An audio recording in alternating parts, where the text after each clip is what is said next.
오늘 주시는 말씀으로 저와 여러분의 심령에 은혜의 강물이 흘러 넘치시기를 바랍니다. 오늘은 찬송가 370장 주 안에 있는 나에게라는 찬송으로 말씀을 나누고자 하는데, 그 찬송가도 한번 370장 표시해서 한번 표시해 두시고요. 뒤에 조금만 좀 온도를 낮춰주시면 좋겠는데, 보일러. 우리 옆에 분들 인사하기 참 잘 오셨습니다. 예배 자리에 참 잘 나오셨습니다. 우리 사랑하는 동성교회 성도 여러분, 오늘 우리가 읽은 본문은 참 위로가 되는 그런 유명한 구절의 말씀입니다. 수고하고 무거운 짐진 자들아 다 내게로 오라. 내가 너희를 쉬게 하리라. 이 예수님의 초대와 약속을 담고 있는 말씀입니다. 우리를 이렇게 초대하고 계십니다. 세상에서 어떻게 보면 이런저런 남 모르는 그런, 나만 알고 있는 그런 무거운 짐을 지고 살아가는 게 저희 신앙인의 모습인데, 그런 우리를 향하여서 그 어떤 무거운 짐이라도 다 가지고 내게로 나오라라는 그런 예수님의 초대의 말씀입니다. 이 말씀은 오직 마태복음에만 기록된 특별한 초대입니다. 그러나 이 본문은 누가복음 10장 21절과 24절에서도 평행 본문으로 연결되어 있습니다. 제가 가지고 있는 성경에도 보면은 짐진 자들아 내게로 오라라고는 제목이 붙어 있으며, 누가복음 10장 21절에서 22절로 평행 본문이 연결되어 있는 것을 보게 됩니다. 그러니까 마태복음과 누가복음의 의도를 한번 살펴보면은 이 초대의 깊은 신학적 의미를 더 잘 이해할 수 있습니다. 왜 예수님이 수고하고 무거운 짐진 자들아 다 내게로 오라라고 하는 이 말씀을 하셨는지를 한번 살펴보겠습니다. 마태복음과 누가복음의 본문을 한번 비교를 한번 해보겠습니다. 마태복음 11장 25절부터 시작되는 말씀입니다. 25절부터 30절 말씀이 나누어져 있습니다. 바로 예수님의 감사 기도가 25절부터 27절까지 나와 있고, 그 말씀에는 지혜롭고 슬기 있는 자들에게는 숨기시고 어린아이들에게는 나타내심을 감사하나이다 라고 하는 예수님의 감사 기도 내용입니다. 그리고는 28절부터 30절까지가 예수님의 초대입니다. 우리가 너무 잘 알고 있는 수고하고 무거운 짐진 자들아 다 내게로 오라라고 하는. 반면 누가복음 10장 21절과 24절의 구조는 조금 다릅니다. 예수님의 감사 기도가 21절부터 22절까지 나오지만은 이제 마태복음 11장 25절하고 27절하고 동일합니다. 앞에 나오는 25절, 27절 말씀이 누가복음 10장 21절과 22절 말씀은 동일합니다. 그런데 예수님이 제자들에게 하신 말씀, 즉 23절과 24절, 누가복음입니다. 누가복음 10장 23절과 24절 말씀은 이 구절이 어디에 있냐면 마태복음에는 13장에 있습니다. 그러니까 마태복음이, 저희 마태복음 펴져 있으니까 마태복음 한번 13장으로 한번 가보시겠습니까? 두 장만 넘기면은 14장이 나옵니다. 14장 16절 17절에 보면은 그 말씀이 기록되어져 있습니다. 16절 17절 말씀이 뭐냐면은 그러나 너희 눈은 봄으로써 너희 귀는 들음으로써 복이 있도다. 내가 진실로 너희에게 이르노니 많은 선지자들과 의인이 너희가 보는 것들을 보고자 하여도 보지 못하였고 너희가 듣는 것을 듣고자 하여도 듣지 못하였다라는 말씀입니다. 이 말씀이 누가복음에 기록이 되어 있는데, 누가복음에는 21절부터 해서 24절까지 되어 있다라는 것입니다. 그런데 누가복음 10장 23절 24절 이 말씀이 마태복음에는 13장에 있는데, 이게 네 가지 땅에 떨어진 비유를 설명하면서 나온 말씀이라는 거예요. 그러니까 말씀 똑같은 동일한 말씀이 이런 차이가 있습니다. 누가복음에는 같이 연결되어 있고 마태복음에는 앞에 이제 네 가지 땅에 떨어진 비유를 설명하면서 나오는 본문이라는 것입니다. 그러니까 이런 특징적인 차이가 있습니다. 즉 마태복음에는 또 수고하고 무거운 짐진 자들아라고 하는 초대가 추가되어 있어가지고 누가복음에 이 말씀이 전혀 없다는 겁니다. 그러니까 이 초대 없이 감사 기도와 제자들에게 하신 말씀이 바로 연결되어 있습니다. 그렇다면은 마태복음을 기록했던 흔히 마태라고 하는 예수님의 제자가 어떠한 신학적 의도를 가지고 이 본문을 이렇게 기록을 했다는 겁니다. 특히 수고하고 무거운 짐진 자들아라고 하는 예수님의 이 초대의 말씀을 뭔가 의미를 가지고 기록을 했던 것입니다. 그러니까 독특하게도 삽입된 구절인데 이 구절이 갑작스럽게 등장한 듯 보이지만은요, 지금까지 마태복음을 처음부터 해서 21장까지 쭉 읽어오신 분들, 10장까지 쭉 읽어오신 분들은 하나의 맥락이 보입니다. 그 맥락이 무엇이냐면 매우 중요한 메시지를 전달하고 있습니다. 즉 마태복음 11장 이전까지는 예수님이 누구들하고 대화를 하면서 비판을 했냐면은 율법주의자들 그리고 바리새인들이라고 하는 종교 지도자들하고 비판을 했는데 그들의 위선적인 모습을 비판을 합니다. 그러면서 수고하고 무거운 짐이라고 하는 것은 무슨 말이냐면 바리새인들이 율법의 무거운 짐들을 백성들에게 강요했던 것을 이제 상징하는 것이 바로 이 수고하고 무거운 짐이라는 겁니다.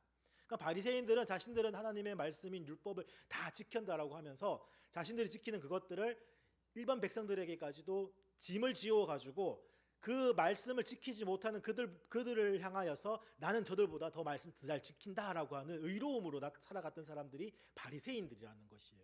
그래서 그들에게 대한 그 말씀이 이 오늘 본문에서 수고하고 무거운 짐진 자들아라고 나오고 있다는 것입니다. 그러니까 예수님은 이 무거운 짐을 내려놓고 자신에게 와가지고 쉼과 안식을 얻으라라고 하는 은혜에 초대를 하고 계십니다. 바리새인들은 오히려 무거운 짐을 자꾸만 지게끔 하지만은 예수님은 그 무거운 짐을 다 벗어버리게끔 하시는 그런 예수님이시라는 것을 보여주고 있습니다. 그러면서 25절, 26절, 27절에는 어떤 믿음이 나오냐면은 어린아이에게는 나타내심으로 말미암아 가지고 어린아이 같은 믿음으로 초대를 하고 있다는 겁니다. 그러니까 마태복음 11장 25절에서 27절에는 지혜롭고 슬기 있는 자와 어린아이의 그 대비를 하고 있습니다. 그러니까 율법주의자 그들을 이제 어떻게 보면은 지혜롭고 슬기 있는 자들인데 이들은 자기 의에 사로잡힌 사람들입니다. 하나님의 은혜를 이해하지 못하지만은 반면에 겸손하고 어린아이 같은 자들에게는 하나님의 나라가 열린다라는 말씀입니다. 그래서 짐진 자들아 내게로 오라라고 하는 이 어린아이와 같은 신뢰와 순종으로서 예수님께 나아오라라고 하는 초대의 말씀이 바로 오늘 본문의 말씀입니다. 그래서 이 말씀은 구속사적으로 굉장히 중요합니다. 마태복음 11장 28절에서 30절의 이 초대는 마태복음 13장에서 나오는 이 비유들과도 연결이 됩니다. 13장에 어떤 비유가 나오냐면 가장 유명한 비유 네 가지 땅에 떨어진 비유입니다. 네 가지 땅이 어떤 땅입니까? 길가, 돌밭, 가시떨기 그리고는 옥토가 나오는데 이 수고하고 무거운 짐진 자들은 복음을 듣고도 결실하지 못하는 길가, 돌밭, 가시떨기의 그런 상태를 나타내는 사람들입니다. 그런 사람들이 수고하고 무거운 짐을 지고 나와서 그 짐을 다 내려놓으면 그 사람들의 마음이 어떻게 된다고요? 옥토가 된다는 그런 말입니다. 반대로 예수님의 초대를 받아들이는 이 자들은 이제 좋은 땅에 떨어진 이런 시처럼 쉼과 열매를 맺는 삶을 살게 된다라는 그러한 말씀과 연결이 되는 것입니다. 그래서 누가복음과 마태복음의 이러한 차이점은요 서로 또 상호 보완을 합니다. 누가복음 10장은 예수님의 감사기도를 통해서 복음이 숨겨진 자와 나타난 자를 대비하면서 복음을 받아들인 제자들의 그런 축복을 강조하고 있는 말씀이 누가복음의 말씀입니다. 그리고 마태복음에는 여기에 수고하고 무거운 짐진 자들아라고 하는 구절을 삽입하면서 복음을 듣는 자들에게 예수님의 초대를 구체적으로 전달하고 있다는 것입니다. 이는 마태복음이 예수님의 말씀을 율법의 짐에서 은혜로 초대하시는 그 구원자의 역할을 강조하는 데 목적이 있다는 것을 보여주고 있습니다. 그래서 이 예수님의 이 말씀에 순종하고 나아가는 마치 어린아이와 같은 저와 여러분에게는 옥토같이 열린 그런 땅이 돼서 쉼을 얻게 되며 그곳에서 열매를 맺게 되는 것이 바로 예수님의 말씀이 이렇게 연결이 되고 있습니다. 그래서 오늘 우리는 예수님이 바로 그 수고하고 무거운 짐을 내려놓을 수 있는 유일한 길인 바로 십자가 앞으로 우리를 초대하고 있다는 것입니다. 사랑하는 성도 여러분, 예수님은 우리의 무거운 짐을 이미 다 알고 계십니다. 우리를 그래서 십자가 앞으로 초대하고 계시며 누가복음과 마태복음의 본문이 보여주는 공통점과 차이점을 통해 가지고 우리는 예수님께서 율법과 자기 의의 짐에서부터 벗어나 가지고 정말로 참된 안식을 주시려고 하시는 그런 깊은 사랑의 말씀이라는 것을 발견할 수가 있습니다. 이것은 오늘도 마찬가지입니다. 오늘도 예수님의 이러한 초대에 응답하여서 십자가 아래에서 자유와 평강을 누리는 삶이 되어지시기를 간절히 소망합니다. 제가 신학교에 들어간 계기는 좀 평범하지 않습니다. 한때 귀신 들린 체험을 제가 하는 바람에 영적으로 이제 깊은 혼란 속에서 신학교를 가게 되었습니다. 그리고 그 사건은 저의 삶에 있어서 큰 충격을 주었고요. 하나님을 정말로 진지하게 한번 찾아야겠다는 결단으로 이어졌던 사건이기도 했습니다. 하지만 신학을 공부하던 그 시절에도요, 제 마음 한켠에는 여전히 해결되지 않은 무거운 짐이 있었던 것만 같습니다. 그것은 죄와 허물 그리고 그로 인해 두려움과 내 자신 스스로에 대한 비하였습니다. 그래서 저는 종종 이제 내 자신을 마치 등에 짐을 지고 있는 모습으로 그렇게 상상을 하면서 또 발목에는 허물이라고 하는 그런 쇠사슬이 묶인 그런 그림들을 그리곤 했었습니다. 신학교 시절에. 그런 그림은 제가 느꼈던 내적 상태를 그대로 반영했던 그런 그림이기도 했습니다. 그런 제게 깊은 울림을 준 장면이 있었는데 그것은 철로 역정이라고 하는 소설책이 있습니다. 그 한 대목이었는데 주인공 크리스찬이 무거운 짐을 등에 짊어지고는 이 짐을 내려놓아야 되는데 내려놓을 수가 없는 겁니다. 그리고 해결받아야 되는데 해결을 찾으려고 이리저리 막 헤매다가 결국에 예수 그리스도 십자가 앞에 서게 되니까 놀랍게도 이 짐이 벗어 던져집니다. 그러니까 놀라운 일이 벌어진 것이죠. 그의 무거운 짐이 풀려 떨어지면서 그는 자유와 평강을 얻게 되는데 그 장면이 마치 제가 등에 지고 있었던 이 죄와 허물의 짐이 벗겨지는 것처럼 저는 느껴졌습니다. 특히 그 순간에 함께 울려 퍼졌던 찬송가가 이 주 안에 있는 나에게 땅끝이 있으랴 십자가 밑에 나아가 내 짐을 풀어내라는 가사였습니다. 그러니까 제 마음을 완전히 사로잡았습니다. 저는 그 순간 깨달았습니다. 내가 짊어진 짐은 내가 감당해야 할 것이 아니라 이미 예수님께서 십자가에서 대신 짊어지셨구나. 사랑하는 동성교회 성도 여러분, 우리의 짐을 해결할 수 있는 유일한 길은 십자가 앞으로 나아가는 것뿐입니다. 예수님은 이렇게 말씀하십니다. 수고하고 무거운 짐진 자들아 다 내게로 오라. 내가 너희를 쉬게 하리라. 오늘 찬송가 370장 이 찬송은 작사자가 엘리자 에드먼드 히윗이라는 여성분입니다. 이분은 미국 필라델피아 출신의 작사자이자 주일학교, 그러니까 소위 말하는 우리 오늘 교회학교 교사였습니다. 그녀는 어린 시절부터 신앙심이 깊었답니다. 그리고는 교육자가 되기를 꿈꾸면서 교사로 일을 했습니다. 그런데 예상치 못한 사고가 그녀의 삶을 크게 바꾸어 놓았습니다. 그녀는 학교에서 한 문제 학생을 이제 상담하고 지도하던 중에 그 폭력을 당합니다. 그리고는 척추에 심각한 부상을 입고는 오랜 시간 병상에서 고통스러운 나날을 보내야 했습니다. 그러니까 육체적인 이런 고통과 갑작스러운 인생의 변화를 이 여성은 겪으면서 자신의 무력감과 절망 속에서 그러나 하나님을 더 깊게 찾게 되었답니다. 그러나 병상에서의 시간이 그녀를 주저앉게 하지는 않았습니다. 그녀는 자신의 육체적인 고난을 신앙 안에서 새롭게 해석하면서 하나님께로부터 오는 참된 평강과 기쁨을 시로 표현하기 시작합니다. 히윗은 이렇게 고백했습니다. 나의 약함 속에서 하나님이 강하게 역사하신다. 나의 병상은 하나님께서 나를 훈련하시고 더 깊은 은혜로 채우시는 장소였다라고 놀라운 고백을 합니다. 치료를 받고 나서 어느 정도 회복이 되었을 때 그녀는 주일학교로 돌아와가지고 주일학교에서 아이들을 가르치기 시작을 했습니다. 그녀는 주일학교를 위한 찬송시도 다수 작성하였으며 신앙교육에도 헌신을 했답니다.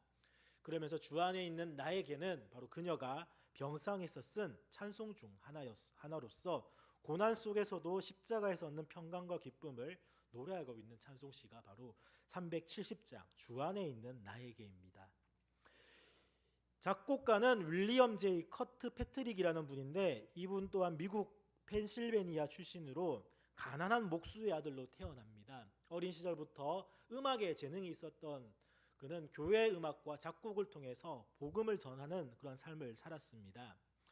그는 아내의 갑작스러운 죽음을 경험하면서 인생의 고난을 겪었지만 그 사건을 계기로 세상의 성공보다는 영혼 구원과 찬송 사역에 자신의 삶을 헌신하기로 결심하면서 약 60년간 100여 곡의 찬송가를 작곡하면서 교회의 예배를 풍성하게 만드신 분입니다.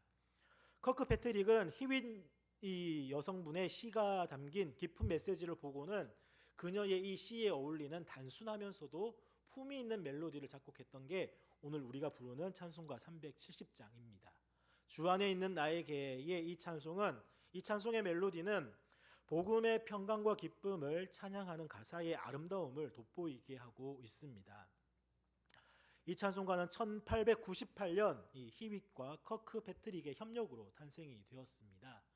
히윗 여사님의 이 고난 속에서도 십자가에서 얻은 평강의 경험과 또 커크 패트릭의 음악적 헌신이 결합된 결과로서 오늘날까지도 전 세계적으로 사랑받는 찬송가가 되었습니다. 그리고 이 찬송은 고난과 슬픔 속에서도 하나님을 의지하며 살아가려고 하는 모든 이들에게 큰 위로와 힘을 줍니다. 가사는 단순한 신앙 고백을 넘어서 십자가의 능력 그리고 기도를 통한 변화, 하나님의 신실하심을 담고 있습니다. 우리 한번 주 안에 있는 나에게 370장을 한번 펴놓으시면서 한번 이 말씀을 같이 한번 보도록 하겠습니다. 먼저 1절 가사는 이렇게 고백합니다. 주 안에 있는 나에게 딴 근심 있으랴 십자가 밑에 나아가 내 짐을 풀었네 라고 고백을 합니다. 이 가사는 철로 역정, 아까도 제가 얘기했던 그 한 장면과 정확하게 맞아 떨어지고 있습니다. 주인공 크리스찬은 무거운 짐을 등에 지고는 어디로 가야 할지 몰라서 방황하다가 결국 예수 그리스도의 십자가 앞에 서게 됩니다. 그리고는 놀랍게도 그의 무거운 짐이 십자가의 능력으로 풀어서 떨어지는 장면이 나옵니다. 그 장면은 우리가 짊어진 이 모든 죄와 고난의 짐은 우리의 노력으로는 결코 해결할 수 없다라고 하는 내용을 우리에게 알려줍니다. 그래서 오직 예수 그리스도의 십자가 앞에서만이 그 짐이 내려질 수 있습니다. 이는 우리 모두의 신앙 고백이자 복음의 핵심입니다. 그래서 예수님은 수고하고 무거운 짐진 자들아 다 내게로 오라 하고 초대의 말씀을 하고 있는 것입니다. 그리고 2절 가사는 이렇게 노래합니다. 그 두려움이 변하여 내 기도 되었고 전날의 한숨 변하여 내 노래 되었네. 그러니까 십자가의 능력은 우리의 삶을 완전히 뒤바꿔 놓습니다. 변화시켜 버립니다. 두려움이 어떻게 기도가 될 수 있겠습니까? 또 인생을 살아가다 겪게 되는 그런 어려움 속에서 한숨 내쉬는 것들이 내 노래가 되는 것, 이것은 예수 그리스도를 만나지 않고서는 이루어질 수 없는 놀라운 삶의 변화입니다. 우리의 두려움과 절망은 기도와 찬양으로 바뀝니다. 우리의 한숨과 좌절은 감사와 찬송으로 변화되고 있습니다. 이 가사는 바로 이러한 찬송의 작사자였던 히윗이 병상에서 경험했던 그 은혜를 반영하고 있는 것입니다. 그녀는 척추 부상의 고통 속에서도 십자가를 붙들고 두려움을 기도로 한숨을 찬송으로 바꾸며 살아갔던 위대한 신앙인입니다. 오늘 우리가 십자가를 붙들고 나아갈 때에 우리의 삶에서도 이러한 변화가 일어납니다. 이것이 바로 십자가의 능력입니다. 믿으십니까? 이 십자가의 능력이 저와 우리 사랑하는 동성교회 모든 성도님들에게 일어나시기를, 능력이 되시기를 간절히 소망합니다. 그래서 하나님의 신실하심을 우리는 날마다 이 찬양의 고백을 통해서 경험할 수 있습니다. 특별히 3절은 내 주는 자비하셔서 늘 함께 계시고 내 궁핍함을 아시고 늘 채워주시네 라고 하나님의 신실하심을 찬양하고 있습니다. 하나님은 우리가 고난과 어려움 속에 있을 때에도 결코 우리를 떠나지 않으십니다. 그분은 우리의 필요를 아시면서 늘 채워주시는 분이십니다. 그분은 우리의 고난 속에서도 함께 하시는 신실한 주님이 되십니다. 작곡자였던 윌리엄 커크 패트릭도 개인적인 아픔 속에서 하나님의 신실하심을 경험했습니다. 아내의 죽음 이후 그는 세상의 성공 대신에 교회 음악을 통해서 복음을 전한 삶을 선택했습니다. 그는 이 찬송의 멜로디를 통해서 바로 하나님의 이러한 신실하심을 노래하며 모든 성도가 그 은혜를 체험할 수 있도록 돕고자 했습니다. 오늘 이 찬송가의 가사는 정말 우리에게 많은 위로와 힘을 주고 있습니다. 특별히 또 4절 말씀은 내 주와 맺은 언약은 영불변하시니 그 나라 가기까지는 늘 보호하시네. 이 세상의 삶이 나아지지 않을 수도 있습니다. 예수님 믿는다고 모든 것들이 다 되지는 않습니다. 그럼에도 불구하고 우리는 그 하나님의 은혜를 끝까지 붙들고 나아가며 하나님은 우리를 끝까지 보호하시며 마지막 그 하늘나라까지 우리를 인도하시는 분이십니다. 그래서 후렴의 가사처럼 우리는 고백할 수 있습니다. 주님을 찬송하면서 할렐루야 할렐루야 내 앞길 멀고 험해도 나 주님만 따라가리. 이것이 우리 신앙인의 모습이며 우리 신앙인의 고백이어야 할 것입니다.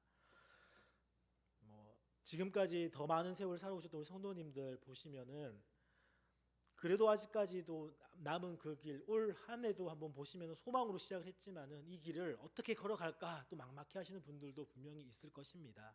그러나 고백하시길 바랍니다. 내 앞길 멀고 험해도 나 언제나 주님만 따라가겠다. 주님만을 할렐루야 찬송하며 따라가겠다라고 하는 우리의 신앙 고백이 이 찬송을 통해서 올려질 수 있기를 간절히 소망합니다. 사랑하는 동성교회 성도 여러분, 이 찬송 주 안에 있는 나에게는 단순한 그런 찬송이 아닙니다. 이 찬송은 우리의 모든 죄와 짐이 십자가 앞에서 벗겨지고 두려움은 기도와 찬양으로 한숨은 감사와 기쁨으로 변하는 그 은혜를 노래하고 있습니다. 정말로 현재 내 삶에서 여전히 내려놓지 못한 짐이 있습니까? 그것이 무엇입니까? 십자가 앞에서 평강을 누리고자 오늘부터 내가 실천할 수 있는 작은 결단은 과연 무엇입니까? 그 모든 짐을 십자가 앞에 내려놓으시기를 바랍니다. 십자가는 우리를 자유케 하며 하나님의 평강과 기쁨으로 채워주시는 그런 장소입니다. 매일 아침 수고하고 무거운 짐진 자들아 다 내게 오라고 하는 이 말씀을 한번 묵상하시면서 하루를 시작하면 어떨까요? 주중에 한 번 또는 고난과 어려움 속에서도 기도와 찬양으로 나아가는 그런 시간을 한번 가져봅시다. 우리 주변의 가족과 이웃 중 이런 무거운 짐을 지고 있는 분들에게 위로와 도움의 손길을 또 우리가 내밀을 수 있기를 바랍니다. 오늘도 이 찬송을 부르면서 십자가에서 자유와 평강을 누리는 우리 동성교회 모든 성도님들이 되시기를 간절히 소망합니다. 기도하겠습니다.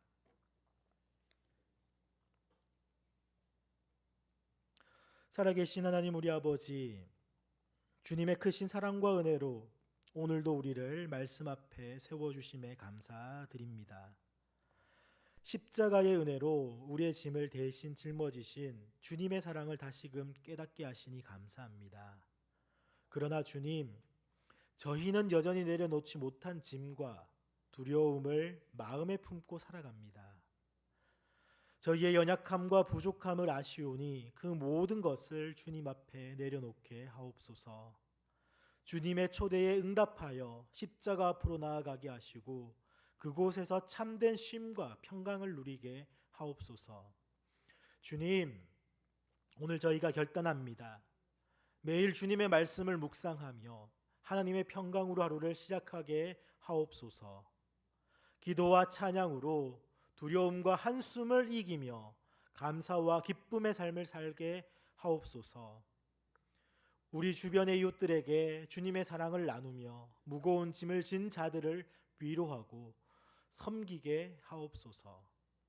주님, 저희가 십자가를 붙들고 주님의 사랑과 은혜로 변화되기를 원합니다. 오늘 저희의 결단을 받으시고 성령님께서 저희의 삶을 새롭게 하시며 이 결단이 열매 맺는 삶이 되게 하옵소서.